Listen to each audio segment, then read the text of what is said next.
Title चिड़िया का अंगूर का घर। एक बार की बात है, एक छोटी सी चिड़िया थी। उसका नाम था चंचल।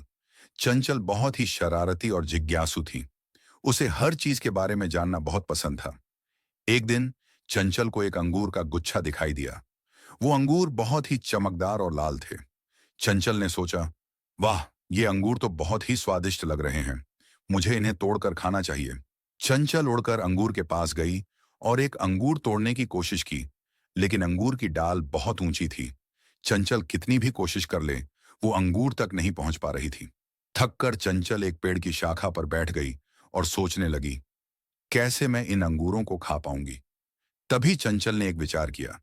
उसने पास ही पड़े कुछ सूखे पत्तों को इकट्ठा किया और उन्हें अंगूर के नीचे रख दिया। फिर उसने ऊपर से पत्थर गिराए। पत्थर पत्तों पर गिरकर टूट गए और धीरे धीरे पत्तों का ढेर बढ़ता गया। थोड़ी देर बाद पत्तों का ढेर इतना ऊंचा हो गया कि चंचल आसानी से अंगूर तक पहुंच गई। चंचल ने एक एक करके सारे अंगूर खा लिए। अंगूर बहुत ही स्वादिष्ट थे। चंचल बहुत खुश हुई। लेकिन जैसे ही उसने आखिरी अंगूर खाया, उसे अचानक एहसास हुआ कि उसने जो किया है वो गलत था।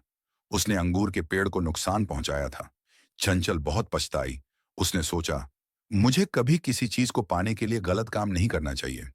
उस दिन के बाद से चंचल ने कभी भी किसी और चीज को हानि पहुंचाई। कहानी का उपदेश, ये कहानी हमें सिखाती है कि हमें अपनी इच्छाओं को पूरा करने के लिए कभी भी गलत काम नहीं करना चाहिए।